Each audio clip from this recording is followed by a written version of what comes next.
Rafiki yangu mpendwa, natumaini wewe umzima kabisa wa afya. Ninaizungumza nawe ni Jeremiah Wami, ni mwimbaji, ni mwanamuziki, ni mwalimu wa muziki na mchambuzi wa muziki. Basi kama ilivyo kawaida, tumekuwa tukizungumza masuala kadha wa kadha kuhusiana na muziki kwa wewe ambao umekuwa ukinifuatilia kupitia hii channel yangu. Na leo ninapenda kuzungumza mada inayohusiana na muziki, na mada hii inasema mambo yatakayofanya kundi la uimbaji libaki katika ubora wa kimuziki na ubora wa kiroho katika huduma. Basi kama tunavyofahamu kwamba mambo yote mazuri huwa yatokei tu hivi hivi. Lazima kuna jitihada zifanyike, lazima kuna vitu vifanyike ili kwamba mambo mazuri yaweze kutokea. Na mambo haya ndio ninakwenda kuzungumza na wewe ili yaweze kutusaidia katika makundi yetu ya uimbaji tuweze kufanya vizuri, makundi yetu yabaki katika ubora wa kimuziki na ubora wa kiroho, ili kwamba huduma yetu iweze kupata upenyo na kibali zaidi. Kwa sababu hata neno la Mungu linatuambia, na laaniwe afanyaye kazi ya Bwana kwa ulegevu. Kwa hiyo unaweza kaona moja kwa moja kwamba ili tuweze kupata vitu vizuri, ili tuweze kufanya vitu kwa ubora, kuna mambo kadha wa kadha lazima tuyafanye. Na jambo la kwanza ni kufanya mazoezi. Kwa hiyo uwepo muda wa kufanyia mazoezi zile nyimbo zilizopo, na maanisha mazoezi ya sauti, mazoezi ya muziki, mazoezi ya masololisti, mazoezi ya stepu. Kwa hiyo kwenye zile nyimbo ambazo tunazo tayari kama kundi, lazima mzifanyie mazoezi. Muda uwepo wa kutosha na muda huu utumike vizuri. Kuna makundi yana siku nyingi za kufanya mazoezi na yana muda wa kutosha, lakini ule muda hautumiki vizuri. Sasa muda usipotumika vizuri, hakutakuwa na matokeo mazuri. Jambo la pili ni kuandika ama kutunga nyimbo mpya. Kwa hiyo kama kundi lazima muhamasishane ili kwamba muweze kuwa na nyimbo mpya. Mnapokuwa na nyimbo mpya, zitawasababisha muweze kuwa bize katika kujifunza hizo nyimbo mpya. Mjifunze mistari ya nyimbo, mjifunze sauti, mjifunze muziki, mjifunze stepu. Kwa kufanya hivi, mtajikuta muda wote mko bize na kazi ya Mungu, na itasababisha mfanye vitu kwa ubora kwa ajili ya utukufu wa Mungu. Lakini pia watu wangependa kusikia nyimbo mpya kutoka kwenu. Vile vile Biblia inasema mwimbieni Bwana wimbo mpya. Kwa hiyo kwa kuandika nyimbo mpya, mnakuwa mnafanya jambo jema kabisa, kwa sababu Mungu atakuwa anawatumia, anawashushia jumbe kupitia nyimbo zenu ili aweze kuzungumza na watu wake. Jambo la tatu ni kufanya matukio ya ibada za kusifu na kuabudu.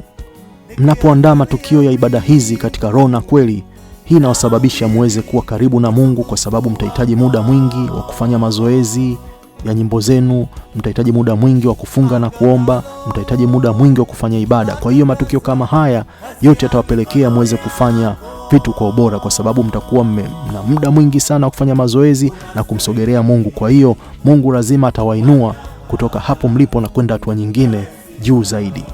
Jambo la nne ni kushiriki katika mialiko, kwa sababu ukiangalia toka jambo la kwanza mpaka la tatu mmefanya juhudi sana, na ile juhudi inasababisha sasa Mungu aweze kuwainua. Watu wanaanza kuwaona, watu wanaanza kuona huduma yenu, wanaanza kualika. Kwa hiyo mnapopata mialiko pia jaribuni kuitumia kama nafasi na ruhusu. Hii mialiko pia itasababisha muweze kuwa bize na mazoezi, bize katika kumwomba Mungu, bize katika kumtafuta Mungu, lakini pia kule mnapokwenda na nyinyi mnakwenda kujifunza vitu vipya. Ila kuna angalizo, sio kila mwaliko unatakiwa kwenda. Kwa hiyo ni vizuri ukaisikiliza sauti ya Mungu na uone amani ya Kristo inaamua vipi moyoni mwako.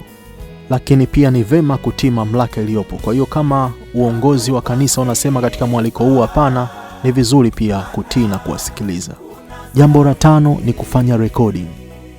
Kwa kuwa sasa mna nyimbo nyingi, mna nyimbo za zamani, mna nyimbo mpya, kilichobakia ni kwenda kuzirekodi zile nyimbo ili kwamba muweze kuwafikia watu wengi kupitia huduma yenu.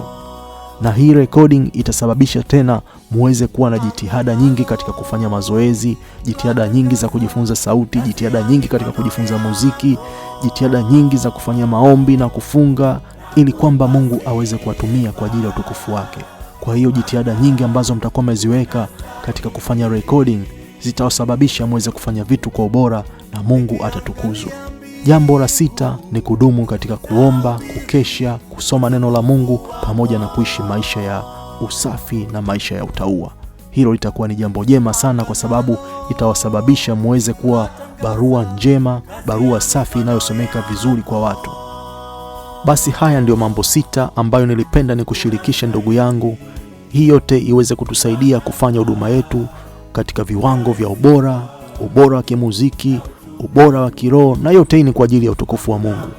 Ni kuombe jambo moja basi, unaweza ukasubscribe katika channel yangu, ibonyeza hiyo alama nyekundu hapo chini, na kwa kufanya hivyo basi utakuwa umenitia moyo sana, lakini pia itakuwezesha wewe kuweza kuona video nyingine mpya ambazo nitakuwa nimeziandaa, ambazo tutakuwa tunazungumza masuala haya ya uimbaji, masuala ya muziki, lakini pia nyimbo mpya ambazo nitakuwa nimeziandaa kwa ajili yako. Asante sana kunifuatilia.